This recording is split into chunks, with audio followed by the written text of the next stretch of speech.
మహిళల కోసం central bank of India ఇప్పుడు మీకు అందిస్తోంది గృహ రుణం. అతి తక్కువ వడ్డీ రేట్లకే ప్రత్యేక సెంటు గృహలక్ష్మి. పూర్తి వివరాలకు వెంటనే సంప్రదించండి 18003030. తోటి వాళ్ళు కాళేశ్వరం పేరుతోటి దోపిడీ చేసిరనేది దేశానికి అందరికీ తెలిసినటువంటి విషయం. కాబట్టి వాళ్ళ యొక్క తప్పిదాలను కప్పిపుచ్చుకోవడం కోసం పదే పదే విమర్శలు చేసి ఆ విమర్శలను పబ్లిక్ లో పంపిస్తే నమ్ముతారని అనుకుంటారు. అది వాస్తవాలు ఏంటిదనేది తెలియజేస్తూనే ఉన్నారు. 1,50,000 అనేది అక్కడ ఆ చర్చనే లేదు. కాకపోతే మూసీ నది మూలంగా 2 రకాల నష్టాలు. మూసి ఎప్పుడు ప్రవహిస్తుందో ఒకప్పుడు ప్రవహించి ఊర్లో మునిగిపోతా ఉంది. అదే కాకుండా మీరు కూడా చూడండి, ఎక్కడైనా ఈవెన్ కరీంనగర్ కానీ వరంగల్ కానీ ములుగు కానీ అక్రమంగా గత 10 ఏళ్లలో విపరీతంగా కట్టడాలు పెరిగింది. గత ప్రభుత్వమే చెప్పింది, ఎట్లా అంటే అట్లా మీరు అప్లికేషన్ పెట్టండి, మేము పర్మిషన్ ఇస్తామని. ఓ గ్రౌండ్ రియాలిటీ లేదు, క్షేత్రస్థాయి పరిశీలన లేవు, ఇచ్చేసారు. దాంట్లో మూసీ నది ఎంబటి కూడా పబ్లిక్ అంటే ఎంతో మంది పొలిటికల్ లీడర్స్ ఉన్నారు. ఆ పొలిటికల్ లీడర్స్ అక్కడ కట్టడాలు కట్టుకొని రెంట్లకు ఇచ్చుకున్నారు. ఇలా వాళ్ళే దాన్ని పెద్ద ఎత్తున అడ్డుకుంటున్నారు. పేదవాళ్ళ డిమాండ్స్ కాంగ్రెస్ ప్రభుత్వం సీఎం గారు వింటారు. ఖచ్చితంగా వాళ్లకు మరి ఉపాధి కల్పించాలి, వాళ్లకు ఒక స్థిర నివాసం ఏర్పాటు చేయాలనే ఆలోచన ఉంది. మీరు మొన్న చూసిరు ఖమ్మంలో వాగులో ఉడ్డెంబటే, మొన్న మహబూబాద్లో కానీ ఎక్కడ కానీ మొత్తం సిటీలలో మనం సిటీ పెరుగుతుంది అనుకుంటున్నాం, కానీ సహజత్వాన్ని కోల్పోయి పెరిగేటువంటి సిటీలు మన కరీంనగర్ మునిగింది, వరంగల్ మునిగింది, హైదరాబాద్ 2 ఏళ్ల కింద ఎంత వరదలు వచ్చినా మీరు మర్చిపోయారు. అట్లాంటివన్నీ కూడా మరి ఎట్లా మనం పునరుద్ధరించుకుంటే వాటిని రాకుండా చేసుకోవాలి. ఇప్పుడు మీరు ఒక మంచి ఇల్లు కట్టుకుంటారు, సక్రమమైనటువంటి అన్ని అధికారాలు అన్ని పర్మిషన్స్ తోటి ఇల్లు కట్టుకుంటారు.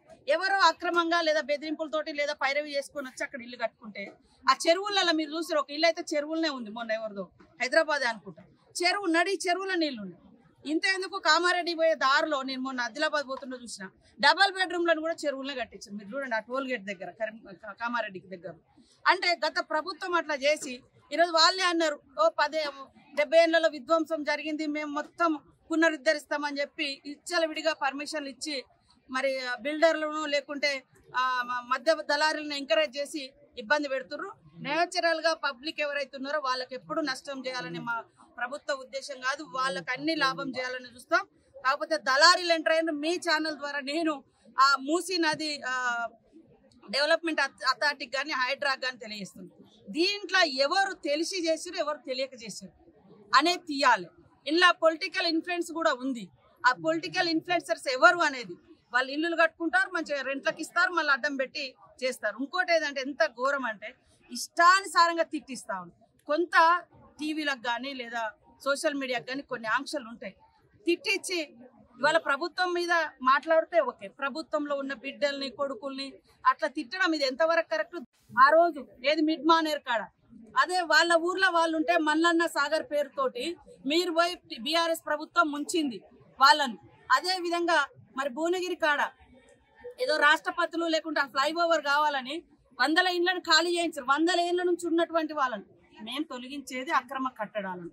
అక్రమంలో ఉన్నా కూడా పేదవాళ్ళు అయితే వాళ్ళ పట్ల కన్సర్న్ తో ఉండాలనేది ప్రభుత్వ లక్ష్యం. కాబట్టి గత ప్రభుత్వం కూల్చండి తెంచండి అన్న వీడియోలన్నీ ఇప్పుడు బయటకు వస్తున్నాయి. మీరు ఉన్నప్పుడేమో కూల్చేయొచ్చు, మాట్లాడితే వాళ్ళను బందోబస్తు పెట్టి విపరీతంగా చేసి వాళ్ళ మొసలి కన్నీరు గడుస్తున్నారు హరీష్ రావు, కేటీఆర్. అయ్యా మిడ్ మానేరు రండి, లేకుంటే మల్లన్న సాగర్ రండి. మరి ఇవన్నీ మీరు ముంచినప్పుడు వాళ్ళని ఎంత బలవంతంగా చేసారు. వాళ్ళ ఊర్లకు మనం వెళ్ళినాం, మీరు వెళ్ళిరు, వాళ్ళ ఊర్లకు మీరు వెళ్ళి ముంచిర్రు. కానీ ఇక్కడ ఉన్న నాలాల మీద ఉన్న చెరువుల మీదకి వచ్చి మరి అక్రమ కట్టడాలు జరిగితే వాటి మీద ప్రభుత్వము యాక్షన్ తీసుకుంటుంది. కాబట్టి వాళ్ళను సెటిల్ చేస్తూ యాక్షన్ ముందుకు వెళ్లాల్సిన అవసరం ఉంది. ఇవాళ ఏ పాపం చేయనటువంటి వాళ్ళు, ఏ ఆక్రమణ లేనటువంటి వాళ్ళు ఇవాళ ఎందుకు మునిగిపోవాలి చెప్పండి? ఇప్పుడు కొంతమంది హైదరాబాద్ అంటారు, అరే నేను ఇది 3 కోట్లు పెట్టి కట్టుకున్నా కానీ వరదొచ్చి నా ఇల్లు మునిగింది. మరిన్ని వీడియోస్ కోసం ఛానల్ ని సబ్స్క్రైబ్ చేయండి, లేటెస్ట్ అప్డేట్స్ కోసం వాట్సాప్ ఛానల్ ని ఫాలో చేయండి, అండ్ లింక్ డిస్క్రిప్షన్ లో ఉంది.